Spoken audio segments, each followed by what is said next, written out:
नमस्कार, मैं निशांत सौरभ आप सभी को सौरभ क्लासेस में स्वागत करता हूँ। ये क्लास रीजनिंग का है और ये क्लास स्टार्ट करने से पहले जो न्यू स्टूडेंट है, जो हमारे साथ पहली बार जुड़ रहे हैं, जो हमारे वीडियो को पहली बार देख रहे हैं, वो सबसे पहले हमारे यूट्यूब चैनल सौरभ क्लासेस को सब्सक्राइब करें, बेल आइकन पे क्लिक करें ताकि जो भी न्यू वीडियो आए उसका नोटिफिकेशन सबसे पहले आपके पास पहुंचे। वीडियो को लाइक करें, शेयर करें। वीडियो से रिलेटेड या फिर टॉपिक से रिलेटेड जो भी डाउट्स होते हैं उसे कमेंट सेक्शन में जरूर दें। मैंने टॉपिक का स्टार्ट किया था अल्फा न्यूमेरिक सैम्पलिंग सीरीज।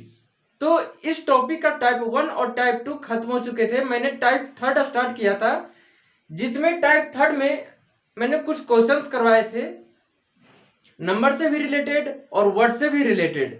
तो नंबर से रिलेटेड जो स्टार्ट किए थे वो खत्म हो चुका था और मैंने स्टार्ट किया था वर्ड से रिलेटेड। तो मैं इस टॉपिक को आगे बढ़ाता हूं। तो इस टॉपिक को स्टार्ट करने से पहले मैंने आप लोगों को लिखवाया था जो लेटर्स होते हैं, इंग्लिश अल्फाबेट जो होते हैं 26। तो उसमें मैंने उन सभी लेटर के पोजीशन को लिखवाया था from A to Z and from Z to ए।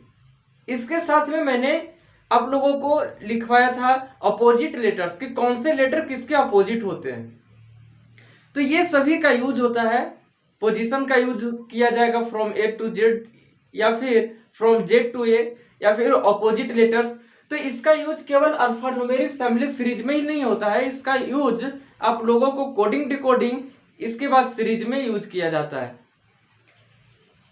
तो हम टॉपिक स्टार्ट करते हैं।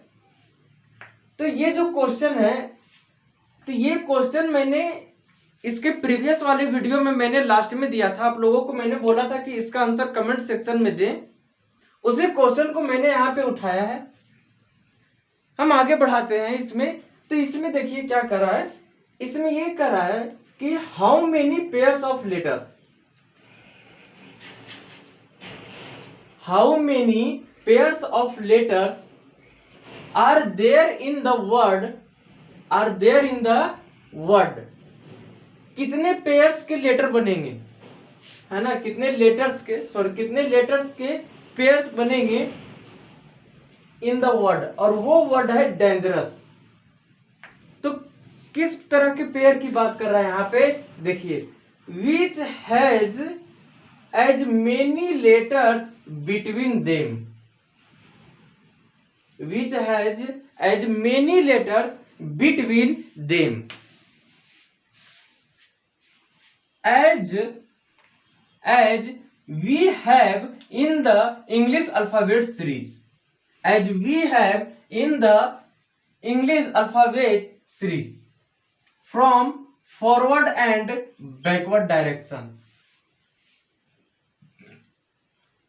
इसमें ये कर रहा है कि इस वर्ड में जितने भी कितने पेयर्स बनेंगे लेटर्स के, कि जो पेयर्स अगर हम उठाएंगे, दो लेटर का अगर पेयर हम लेंगे तो उस पेयर में कितने लेटर होंगे, है ना। कहने का मतलब है कि जिस तरह से इंग्लिश अल्फाबेट हम लिखते हैं तो उसमें जब हम कोई दो लेटर को अगर हम पेयर बनाते हैं तो उसके बीच में जितना लेटर होता है, क्या उतना ही लेटर इस वर्ड में भी जो लेटर्स के पेयर को बनाएंगे तो उतना ही लेटर होगा उसके बीच में। तो देखिए इसमें क्या कर रहा है कि इसमें अगर हम देखें तो ये वर्ड लिखा हुआ है डेंजरस, ये वर्ड है डेंजरस।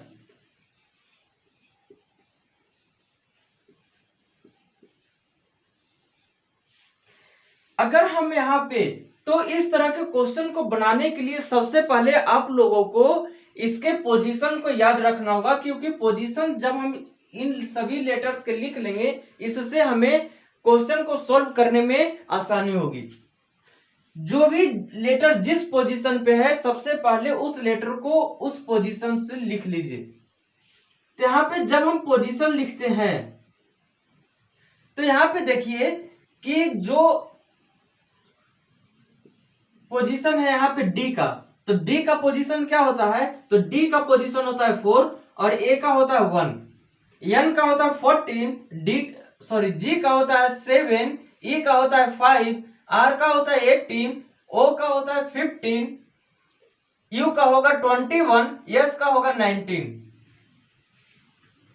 ये होते हैं पोजीशन। ये पोजीशन हम लोगों को सोल्व करने में हेल्प करेंगे। अब देखिए कि अच्छे तरीके से इसमें कि अगर हम कोई भी दो लेटर को अगर पेयर में बनाते हैं, अगर मान लीजिए कि अगर यहाँ पे डी और जी को उठाते हैं, डी और जी को अगर हम एक पेयर बनाते हैं, यहां से मैंने डी को लिया और यहां से मैंने जी को लिया, तो जितना लेटर डी और जी के बीच में है, क्या इतना ही लेटर इंग्लिश अल्फाबेट जब हम लिखेंगे ए बी सी डी इस तरह से, तो क्या इतना ही लेटर डी और जी के बीच में यहां पे भी है? जितना लेटर इस वर्ड में डी और जी के बीच में है, क्या उतना ही लेटर जब हम अल्फाबेट लिखेंगे तो डी और जी के बीच में उतना ही लेटर है? यहां पे देखिए, यहां पे कितना लेटर है? 1 और 2। एक तो ए है और दूसरा एन है। और ध्यान दीजिए यहां पे नंबर्स ऑफ लेटर से मतलब है, यहां पे कौन से लेटर होंगे उससे मतलब नहीं है। साफ दिया गया है कि which has as many letters. तो मुझे केवल लेटर से मतलब होना चाहिए कि कौन नंबर ऑफ लेटर से मतलब होना चाहिए, ना कि लेटर से कि कौन कौन से लेटर हैं।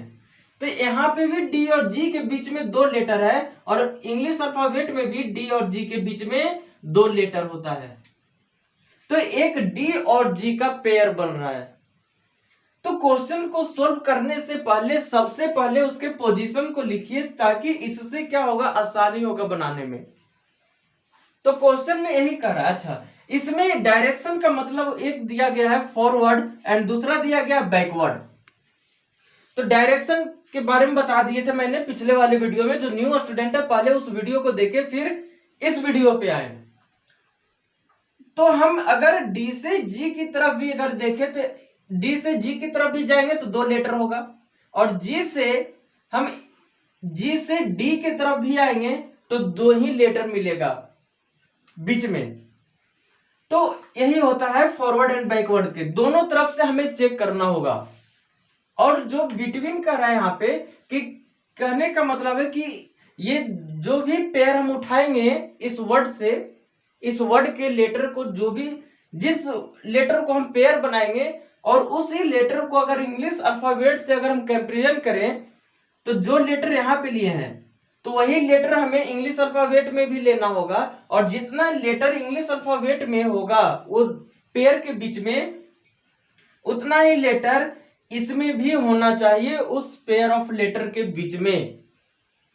क्वेश्चन में यही कर रहा है। तो इसमें देखें तो इसमें जो पेयर बन रहा है यहाँ पे, तो एक तो पेयर बन रहा है यहाँ पे डी से जी के बीच में एक पेयर। अच्छा, एक चीज और ध्यान देना होगा कि जब हम पोजीशन को नंबरिंग करेंगे तो पोजीशन में जो हाईएस्ट नंबर होगा हमें उससे आगे काउंटिंग में नहीं बढ़ना है। मतलब कि यहाँ पे 21 दिया गया है तो 21 से ऊपर नहीं जाना है, मीन्स 22, 23 इस तरह से आगे नहीं बढ़ना है। तो यहाँ पे जो देने का मतलब था, पोजीशन देने का मतलब, क्योंकि ये जो हमें काउंटिंग होती है ये बचपन से हमें दिमाग में बैठा होता है। जब हम पोजीशन को लिख लेते हैं इस तरह से, तब क्वेश्चन गलत होने का कम चांसेस होता है। यहाँ पे देखिए कि यहाँ पे 4 है और यहाँ पे 7 है, तो 4, 5, 6, 7 आ रहा है। मतलब कि 4 के बाद 5, 5 के बाद 6, उसके बाद 7 है ना। तो जिस पोजीशन पे 7 आना चाहिए और जिस पोजीशन पे 4 आना चाहिए वो पोजीशन यहाँ पे मौजूद है, और उतना ही नंबर यहाँ पे इस दोनों के बीच में 1, 2 यहाँ पे भी है ना। फिर अगर हम आगे बढ़ते हैं तो 4 से अगर हम फॉरवर्ड की तरफ काउंटिंग करते हैं तो देखिए 4, 5, 6, 7 एक तो पेयर गया हो गया। 8, 9, 10, 11, 12 नहीं बन रहा है। यहां से 1, 2, 3, 4, 5, 6 नहीं हो रहा है। 14, 15, 16, 17, 18, 19, 20 ये भी नहीं हो रहा है। 7 8 9 10 11 12 5 6 7 8 5 6 7 8 नहीं। अब यहाँ पे कोई भी ऐसा पेयर नहीं बन रहा है जिसके बीच में उतना ही लेटर है जितना लेटर इंग्लिश अल्फाबेट में उन पेयर के बीच में होता है। हमें केवल यहाँ पे एक ही पेयर मिला है और वो पेयर है यहाँ पे डी और जी। केवल एक पेयर मिला है, डी और जी का पेयर मिला है। बाकी अगर हम यहाँ पे उठाते हैं यू और एस को उठाते हैं तो यहाँ पे क्या है, इमीडिएट है, दोनों लेटर आपस में इमीडिएट है यहाँ पे। और जब हम इंग्लिश लेटर लिखते हैं, इंग्लिश अल्फाबेट लिखोगे तो उसमें क्या हो जाएगा, एस टी यू, मतलब कि एस और टी के बीच में एक लेटर है, लेकिन यहाँ पे तो कोई लेटर नहीं है, यहाँ पे पेयर नहीं बनेगा। उसी तरह से ओ और एस को चेक करोगे तो एस का क्या हो जाएगा, O P Q R S. यहाँ पे ओ एस के बीच में एक लेटर है, लेकिन यहाँ पे ओ एस के बीच में 3 लेटर है, मतलब कि यहाँ पे भी पेयर नहीं बनेगा। तो इसी तरह से अगर आप चेक करेंगे तो यहाँ पे कोई भी ऐसा लेटर और दिखाई नहीं दे रहा है जिसके बीच में एक पेयर बनाया जाए, है ना। तो यहाँ पे कौन सा ऑप्शन होगा, ऑप्शन ए है 2, ऑप्शन बी है 1, एक ही ऑप्शन होगा, है ना, और वो है ऑप्शन नंबर बी। तो इस तरह से क्वेश्चंस पूछे जाते हैं। तो इस टाइप के क्वेश्चन को आपको क्या करना होगा कि सबसे पहले उसके पोजीशन को लिखना होगा ताकि आपको बनाने में मदद करे। तो पोजीशन लिखने के लिए आप लोगों को याद भी होना चाहिए पोजीशन कि कौन सा लेटर किस पोजीशन पे है। और ये पोजीशन आपको from A to Z and from Z to A दोनों तरफ से याद होना चाहिए, प्लस अपोजिट लेटर भी याद होना चाहिए कि अपोजिट लेटर से भी रिलेटेड क्वेश्चन उठ जाते हैं। हम अब आगे बढ़ते हैं। तो देखिए नेक्स्ट क्वेश्चन में क्या करें, यहाँ पे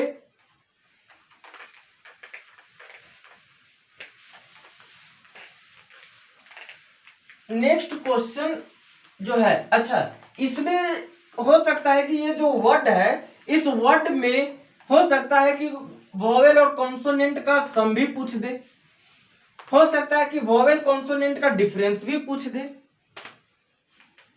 उसके पोजीशन को लेकर उसके पोजीशन का डिफरेंस, उसके पोजीशन का सम, इस तरह के क्वेश्चंस पूछ सकते हैं एग्जामिनेशन में। हम आगे बढ़ते हैं। यहाँ पे देखिए क्या कर रहा है कि find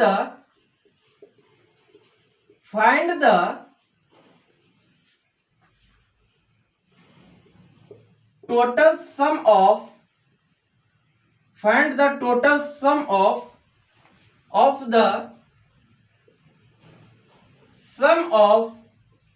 vowel and sum of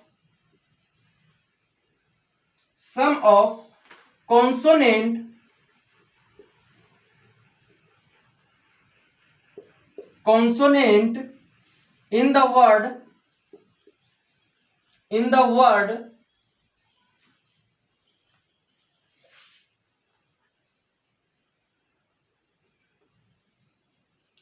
word preposition, preposition,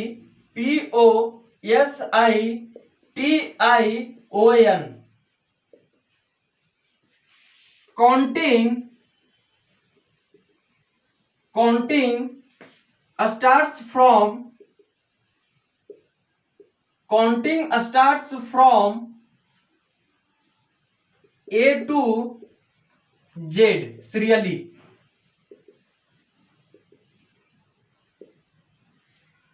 option A 106, option B 96, option C 166, option D 156 and option E none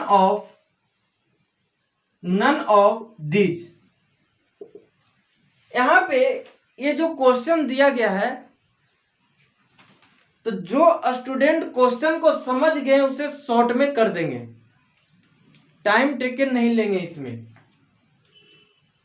लेकिन कुछ स्टूडेंट क्या करेंगे यहाँ पे कि वॉवेल को अलग जोड़ेंगे और कॉन्सोनेंट को अलग जोड़ेंगे। यहां पे क्वेश्चन में क्या करा कि find the total sum, find the total sum, और वो टोटल सम किसका पूछ रहा है? Total sum of the sum of vowel, vowel का sum and sum of consonant, sum of vowel and sum of consonant in the word preposition.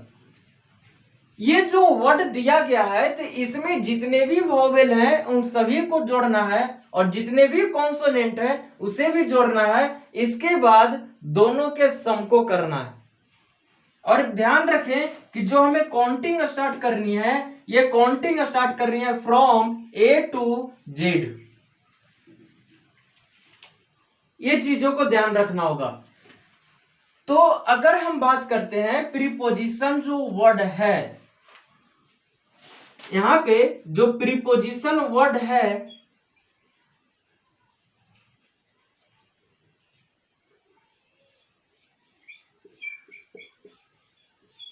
PREPOSITION, ये preposition है।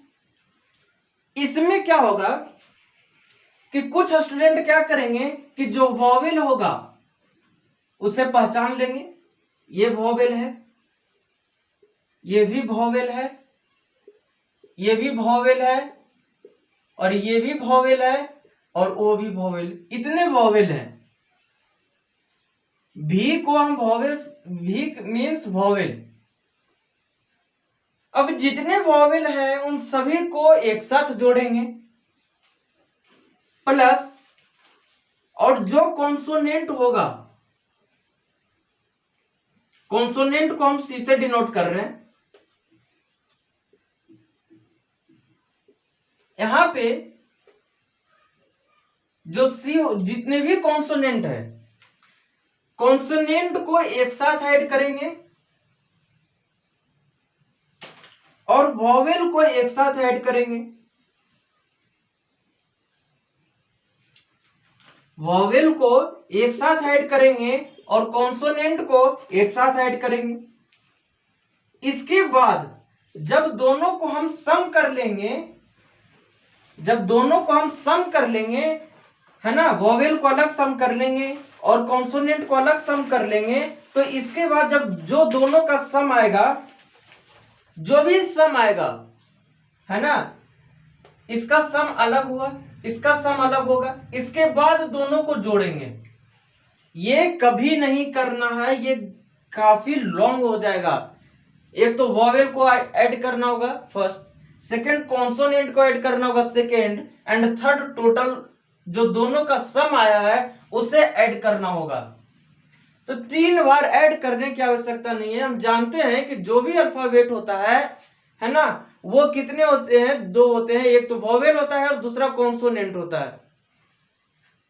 अब जब इसमें टोटल सम पूछ रहा है वॉवेल का और कॉन्सोनेंट का, तो वॉवेल को अलग क्यों जोड़े और कॉन्सोनेंट को अलग क्यों जोड़े? और 3 बार इसमें ऐड करने की जरूरत पड़ जाएगी इसमें।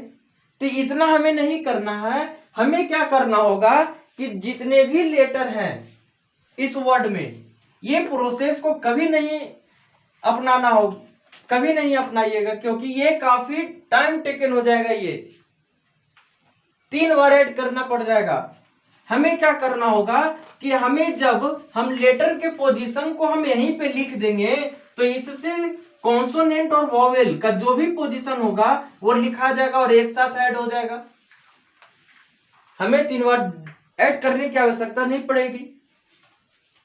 यहां पे अगर हम बात करते हैं तो यहां पे देखिए कि ये P है, REPOSITION, और इन सभी के पोजीशन को लिख लेना है ना, क्योंकि वॉवेल की क्या क्या है? EOIIO, प्रीपोजिशन PRPSTN, और जब सभी के पोजीशन को हम ऐड करेंगे तो यहाँ पे वॉवेल भी ऐड हो जाएगा और कॉन्सोनेंट भी ऐड हो जाएगा आपस में। तो हम लिखते हैं इसके पोजीशन क्या होता है। P का पोजीशन क्या होता है? P का पोजीशन होता है 16, आर का हो जाएगा 18, ई का 5, पी का 16, ओ का 15, एस का 19, आई का 9, टी का 20, आई का 9, ओ का 15 एंड एन का 14। ये पोजीशंस होते हैं इसके। और इन सभी को क्या करेंगे, अगर इन सभी को हम आपस में ऐड कर देंगे तो क्या इसके साथ वोवेल और कॉन्सोनेंट ऐड नहीं हो जाएगा? जब इस तरह से ऐड हो जाएगा तो फिर हमें अलग अलग वोवेल और कॉन्सोनेंट क्यों ऐड करना है? हाँ, हमें कब करने की आवश्यकता थी, जब यहाँ पे हमें डिफरेंस पूछता, और डिफरेंस किसका होता कि sum of vowel and sum of consonant, तब हमें इन चीजों की आवश्यकता पड़ती कि वोवेल को अलग जोड़ते और कॉन्सोनेंट को अलग जोड़ते।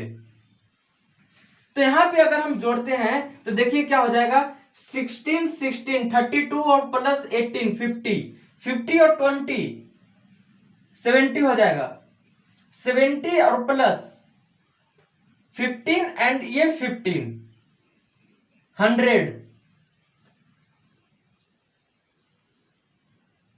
ये हो जाएगा 100। फिर अगर हम आगे बढ़े तो इसमें देखिए क्या हो जाएगा कि 19 एंड 9 28, 28 प्लस 14, 28 एंड प्लस 14 कितना हो जाएगा 42, है ना। 42 और प्लस यहां पे ये 5 एंड ये 9 प्लस 14 कितना हो गया, यहां पे 156 हो जाएगा, यहां पे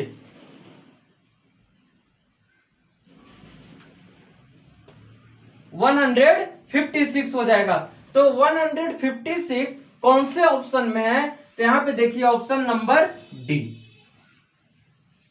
तो ध्यान दीजिए, इस तरह के क्वेश्चन अगर आ जाए एग्जामिनेशन में, सम करने के लिए वोवेल और कॉन्सोनेंट के टोटल सम को अगर सम करना होगा, तब हमें अलग अलग सम करने की कोई आवश्यकता नहीं है। हम सीधा क्या करेंगे कि सभी लेटर के पोजीशन को यहां पर लिख लेंगे। तो जब हम यहाँ पे लिखेंगे तो वोवेल का भी पोजीशन लिखा जाएगा, कॉन्सोनेंट का भी लिखा जाएगा, और सभी साथ में क्या हो जाएगा, यहाँ पे ऐड हो जाएगा। इन चीजों को ध्यान देने की आवश्यकता है। अब देखिए यही क्वेश्चन को हम रहने दे रहे हैं, लेकिन यहाँ पे हम क्या लिख दे रहे हैं, एक चीज यहाँ पे हम यहाँ पे सब्ट्रैक्ट लिख दे रहे हैं, यहाँ पे हम सब्ट्रैक्ट लिख रहे हैं।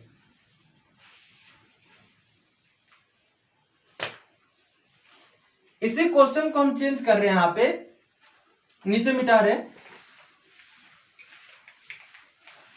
तो देखिए कि किस तरह से पोजीशन का यूज किया जाता है क्वेश्चन में। यहां पे हम लिख रहे हैं कि find the subtract of the sum of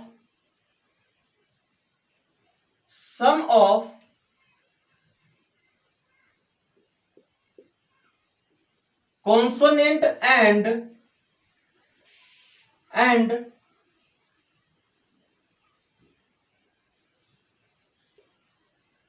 the sum of vowel।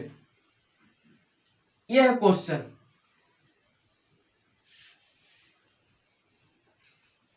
हमें यहां पे वोवेल डिफरेंस खोज रहा है, और डिफरेंस किसका खोज रहा है, डिफरेंस खोज रहा है sum of consonant and sum of vowel, इसी का डिफरेंस पूछ रहा है। हम ऑप्शन को यहां पे हटा दे रहे हैं, ऑप्शन को हटा दे रहे हैं। अब यहां पे बनाइए। अब ये जो इस तरह का क्वेश्चन है, यहां पे देखिए, यहां पे क्या कर रहा है, फाइंड द सब्ट्रैक्ट, हमें सब्ट्रैक्ट कर रहा है, और वो किसका सब्ट्रैक्ट कर रहा है, सम ऑफ कॉन्सोनेंट, जितने भी इस वर्ड में कॉन्सोनेंट होगा उन सभी को सम करना होगा, एंड सम ऑफ वोवेल, और जितने भी वोवेल हैं उसे सम करना होगा। और जब दोनों को सम कर देंगे तो उसी का क्या खोज रहा है, यहां पे सब्ट्रैक्ट बताना होगा इसमें। और ध्यान रखिए कि जो हमें काउंटिंग स्टार्ट करनी है, यहाँ पे जो पोजीशंस लेनी है, वो पोजीशंस कहां लेना है, फ्रॉम ए टू जेड। हमें जो काउंटिंग ए से स्टार्ट करनी है और जेड तक जानी है, हमें उसी पोजीशंस को यहां पे लेना होगा। तो इस क्वेश्चन को अगर हम बनाते हैं तो यहाँ पे जो वर्ड दिया गया है प्रीपोजिशन, PREPOSITION, यही है। अब इसमें हमें क्या करना होगा कि जो वोवेल होगा उसे भी पहचानना होगा। तो वोवेल यहाँ पे कौन कौन से हैं? ई हो गया वोवेल, ओ हो गया वोवेल, आई हो गया वोवेल, यहाँ पे भी आई हो गया वोवेल, और ये हो गया वोवेल ओ, है ना।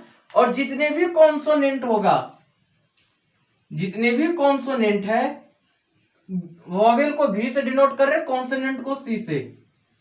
पी है कॉन्सोनेंट, आर है कॉन्सोनेंट, पी है कॉन्सोनेंट, यहाँ पे एस है कॉन्सोनेंट, टी हो जाएगा कॉन्सोनेंट, और एन हो जाएगा कॉन्सोनेंट। जब यहाँ पे सब्ट्रैक्ट पूछा है क्वेश्चन में, तब हमें इस तरह से करने की आवश्यकता है, वोवेल को वोवेल के साथ ऐड करने की आवश्यकता है, और कॉन्सोनेंट को कॉन्सोनेंट के साथ।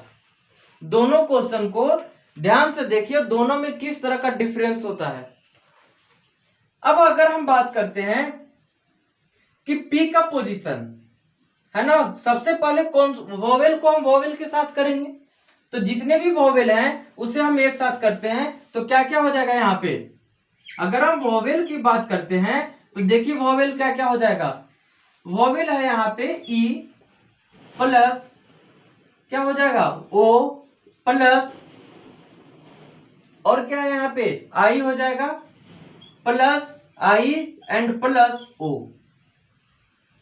और ये सभी के पोजीशंस जो भी पोजीशंस होंगे ए से जेड की तरफ से, ए से जेड की तरफ से जो पोजीशंस होते हैं इस लेटर के, उस पोजीशंस को यहाँ पे लिखना होगा और उसे सम करना होगा।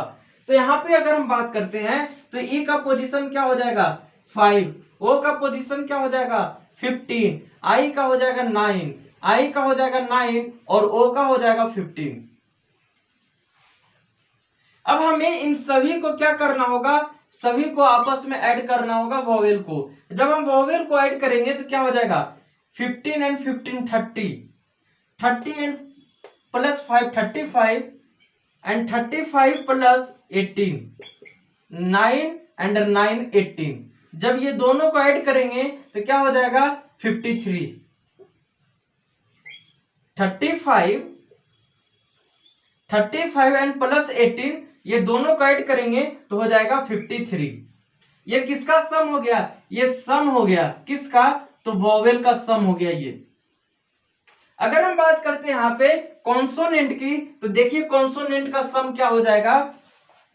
तो जो भी कॉन्सोनेंट है यहाँ पे, उन सभी कॉन्सोनेंट को यहाँ पे लिखिए। क्या है यहाँ पे P plus R plus P plus S plus T and plus N। और ये सभी का क्या हो जाएगा, ये क्या है, ये सम है। और ये किसका सम है, तो ये सम है कॉन्सोनेंट का। यहां पे किसका सम हो गया, वोवेल का हो गया, और यहां पे क्या हो जाएगा कॉन्सोनेंट का सम हो जाएगा। तो सभी के पोजीशंस को लिखने, P का पोजीशन हो जाएगा 16, R का हो जाएगा 18, P का 16, S का 19, T का 20 एंड N का हो जाएगा 14। और ये सभी को जब हम ऐड करेंगे तो क्या हो जाएगा, कितना आएगा ऐड करने पे, जब हम ऐड करेंगे तो देखिए ये 16 एंड ये 14, 16 प्लस 14 क्या हो जाएगा 30, प्लस ये 20 क्या हो जाएगा 50,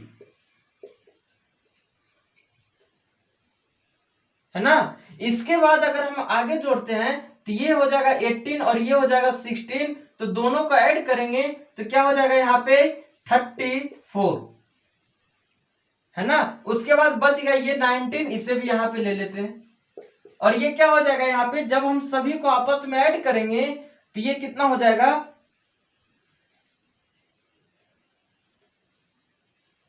84 प्लस 19, ये हो जाएगा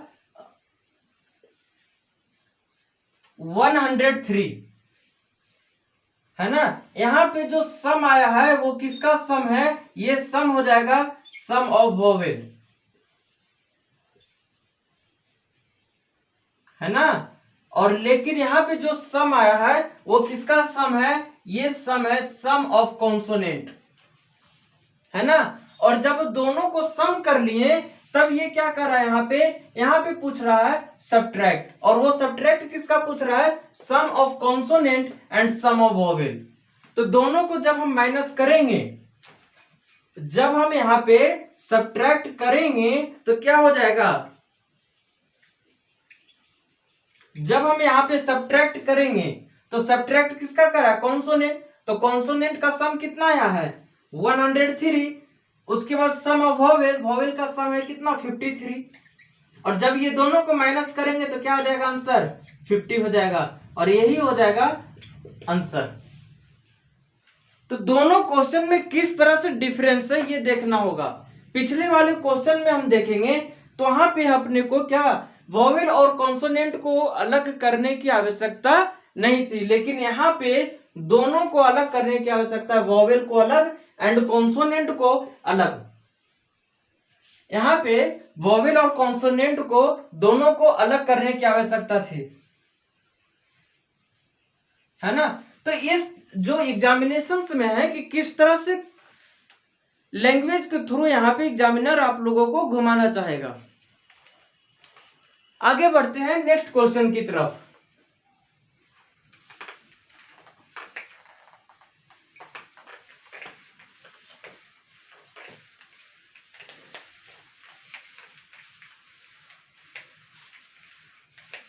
नेक्स्ट क्वेश्चन में देखिए क्या कर रहा है यहाँ पे।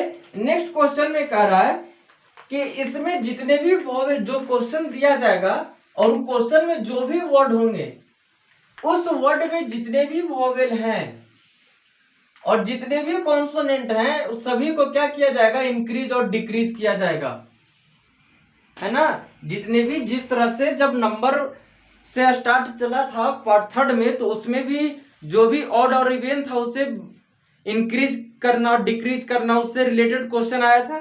तो उसी तरह से यहाँ पे भी वोवेल में इंक्रीज और डिक्रीज से रिलेटेड क्वेश्चन है। और वो देखिए कि क्वेश्चन किस तरह से है। यहाँ पे क्वेश्चन में कह रहा है कि if the vowel is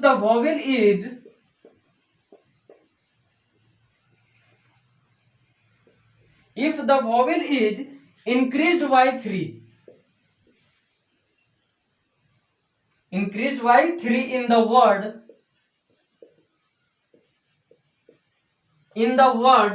vowel,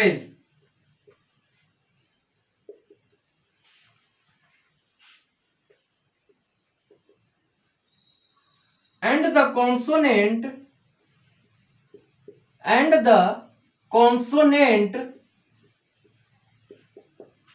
is decreased by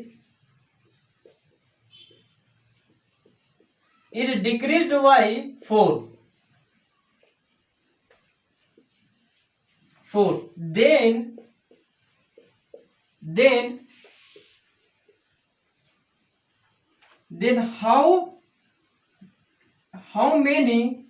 then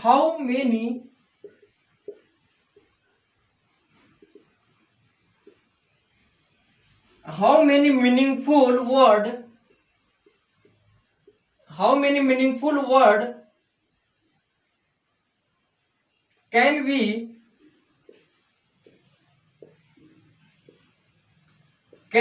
formed with the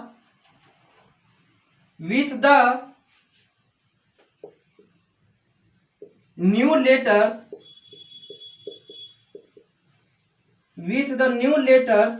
using each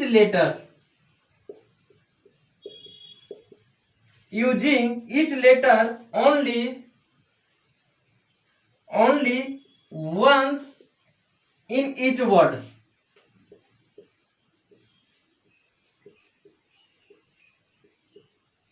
अब देखिए कि इस क्वेश्चन में क्या कर रहे हैं। यहाँ पे इस क्वेश्चन में कह रहा है कि इफ द वोवेल, है ना, is increased by 3, increase means बढ़ाना। अगर हम वोवेल को बढ़ाएंगे कितने से? 3 से, इन द वर्ड और वो वर्ड क्या है? वॉवेल। वो वर्ड क्या है? वॉवेल।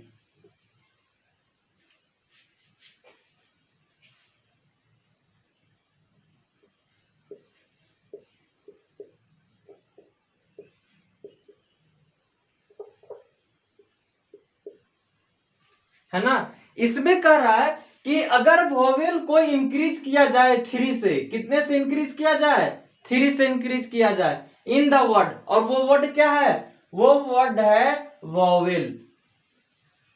वॉवेल वर्ड में ध्यान दीजिएगा, यहां पे जो वॉवेल वर्ड लिया गया है इसमें जितने भी वॉवेल होगा उसे कितने से इंक्रीज किया जाना चाहिए?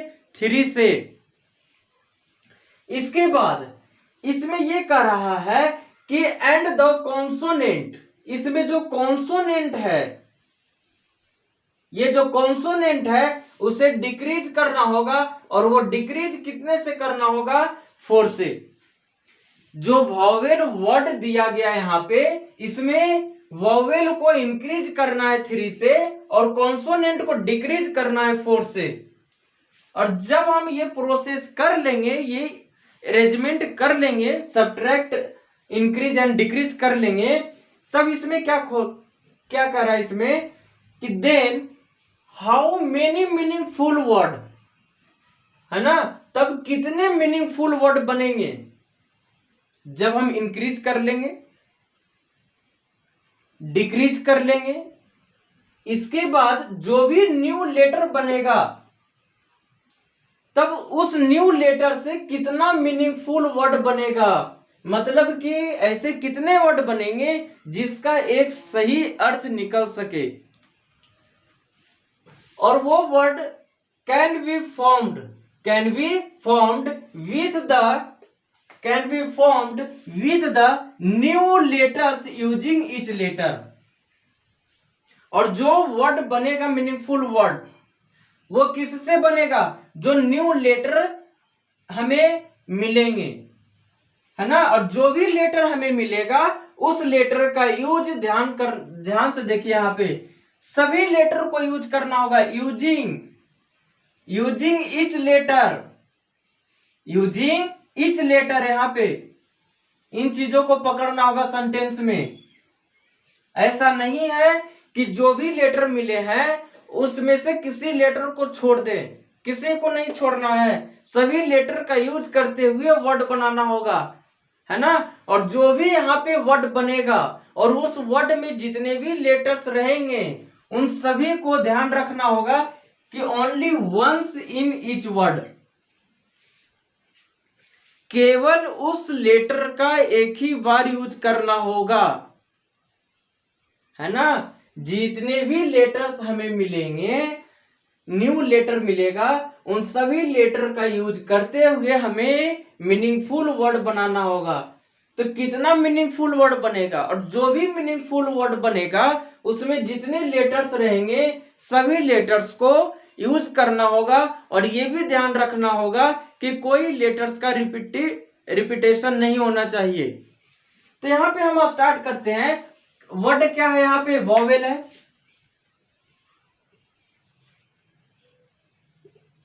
यही क्या है? अपना वर्ड है। और इसमें क्या कर रहा है कि वॉवेल को इंक्रीज करना है। तो वॉवेल यहां पे कौन कौन से हो जाएगा? एक तो ओ है वॉवेल और दूसरा ई है वॉवेल। और इसमें क्या करना है? +3 से इंक्रीज करना है। तो यहां पे +3 कर देंगे। जब हम वॉवेल में +3 करेंगे तो ओ का पोजीशन क्या होता है? ओ का पोजीशन होता है 15 और ई का पोजीशन होता है 5। जब हम 15 में +5 करेंगे क्या हो जाएगा? 20 हो जाएगा। और 5 में हम +3 करेंगे तो क्या हो जाएगा? यहाँ पे 5 + 3 ये हो जाएगा 8। इसी तरह से जो भी कॉन्सोनेंट होगा, वॉवेल को बी से डिनोट कर रहे हैं और कॉन्सोनेंट को हम सी से डिनोट करेंगे। तो जितने भी कॉन्सोनेंट है उसे क्या करना होगा? 4 से डिक्रीज करना होगा, है ना। तो V का पोजीशन क्या होता है यहाँ पे? V का पोजीशन होता है 22 और W का पोजीशन होता है 23 और L का पोजीशन होता है 12। इन सभी में से क्या करना होगा? 4 माइनस करना होगा। क्या हो जाएगा? 22 माइनस 4 कितना हो जाएगा? 18। यहाँ पे क्या है? कॉन्सोनेंट W में से 4 को माइनस करेंगे, क्या हो जाएगा? 19। इसके बाद 12 माइनस 4 यहाँ पे हो जाएगा 8, है ना। और ये भी ध्यान रखना होगा कि कौन कौन सा है यहाँ पे। अगर हम सब्ट्रैक्ट और ऐड किए हैं तो यहाँ पे ध्यान दीजिए कि 20 आया है। ऐड करने के बाद वॉवेल में जब हम 3 ऐड किए तो 20 के पोजीशन पे कौन सा लेटर होता है? 20 के पोजीशन पे होता है T और 8 के पोजीशन पे होता है H। अगर हम यहाँ पे बात करते हैं तो 18 के पोजीशन पे क्या होता है? 18 के पोजीशन पे हो जाएगा R और 19 के, और यहाँ पे जो 8 है वहां पे हो जाएगा H और ये जो 19 है तो 19 के पोजीशन पे हो जाएगा S। इतने लेटर प्राप्त हुए हैं और ध्यान रखना होगा कि जो न्यू लेटर प्राप्त हुआ है ऐड करने के बाद या फिर सब्ट्रैक्ट करने के बाद तो हमें जिसमें जो ऐड किए हैं उसी पे उस पोजीशन को लिखना होगा। मतलब कि V के पास क्या आया? 18 आया ना, तो 18 के पोजीशन पे R होता है तो V के प्लेस पे हमें क्या लिखना होगा? V के प्लेस पे हमें R को लिखना होगा, है ना। इसके बाद क्या है? यहाँ पे T है। इसके बाद क्या हो जाएगा? S हो जाएगा। इसके बाद क्या है? H है और उसके बाद भी H है। अब क्वेश्चन में ये कह रहा है कि इस लेटर का यूज करते हुए जो ये न्यू लेटर प्राप्त हुए हैं, हमें मिले हैं, इसी का यूज करते हुए हमें एक वर्ड, कितने वर्ड बनेंगे? कितने वर्ड बनेंगे? कितने वर्ड बनेंगे? और जो भी वर्ड बनेगा उसमें से जितने भी लेटर का यूज, सभी लेटर का यूज किया जाएगा। और जब सभी लेटर का यूज किया जाएगा तो ये भी ध्यान रखना है कि किसी लेटर का रिपीटेशन ना होना चाहिए।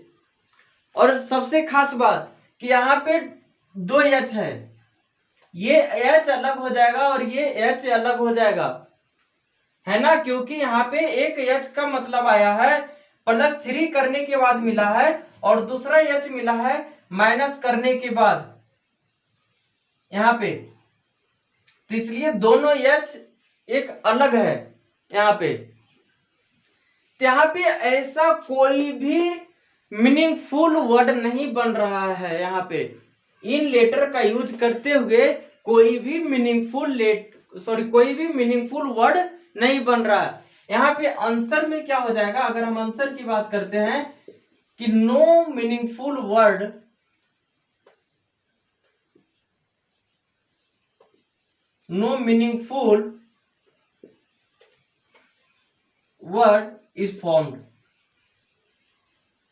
is formed from new letters। यहाँ पे इस क्वेश्चन में मैंने ऑप्शन नहीं दिया था, इसलिए मैंने इतना डिटेल्स आंसर में लिख दिया है कि no meaningful word is formed from the new letters. कोई भी मीनिंगफुल वर्ड नहीं बन पाएगा, है ना, इस लेटर से। तो इस तरह से क्वेश्चंस आपसे पूछा जा सकता है एग्जामिनेशन में। तो किस तरह से आप लोगों को सोल्व करना है? लैंग्वेज को पकड़ना होगा।